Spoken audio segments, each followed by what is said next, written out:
Okay, so winter's coming, and in the winter I like to work on radios. So I started collecting some batteries. I'm going to build this battery here. It's a 90 volt, and let's see what we're going to do with it. I bought batteries in bulk, 9 volts, and these 9 volts are going to go inside this box here. But let's make sure these are good before we start putting things together and start soldering, shall we? I'm not going to bore you with having you watch me test every single one, but I am going to test them all before I use them. Okay, so I'm going to make these shorting blocks to make my connections. You'll see what happens with these. All right, so we're making progress. We now have connected together in series 6 cells. We're on the 67.5 scale, and we're showing in the good range, lower on the good range, but that's to be expected because 6 times 9 is a whole lot less than 67.5 volts, right? It would be 53, isn't it? What am I saying? 54. Okay, now we have 7 9 volts together, and we're getting closer to good on the 67.5 scale. Okay, so our box is being built. We're getting there. I've removed the connections from these because I need to make them a little bit smaller to fit in there. You'll see. Okay, so we're actually showing good on 90 now, but we're still one battery shy. We've only got 9 so far, so we're going to wire up one more.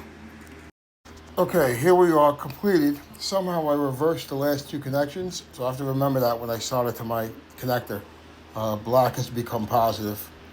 It's a mistake, but I'm not going to switch it around. All the batteries are in there. Let's get this connector wired up. Okay, and that completes a 90 volt battery rebuild. I'm about to get some glue and glue that shut, but there you have it. That's a working 90 volt. Go try to buy one of those in the store. I haven't made them in about 30, maybe 40 years. This is tacky glue. This is what I use to re-seal these boxes after I've done my battery installation. This is what comes out of it.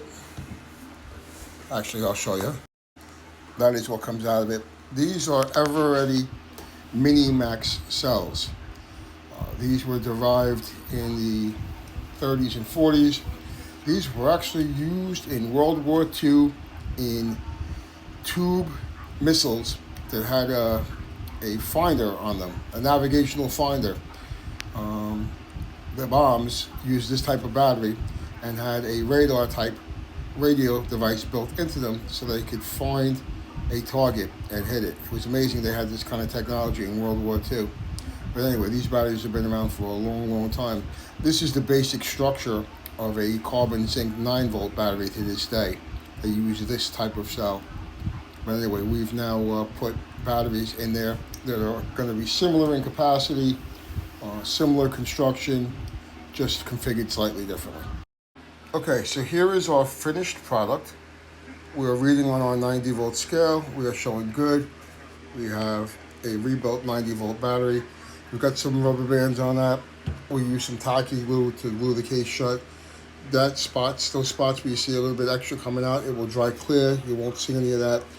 And this radio battery will look right at home in a working tube radio. And when winter comes around, you'll end up seeing it installed in one. During the winter, when there's nothing outdoors to do, and it's cold and the sun goes down early, I come into this room and I restore and rebuild old tube radios. If you look through the page of mine on TikTok, if you look through all of my videos, you'll find many of them about these batteries, their installation into tube radios that I have resurrected or restored or rebuilt and got working. So there you have it, another battery rebuild tutorial, and it's testing good on a vintage radio battery tester.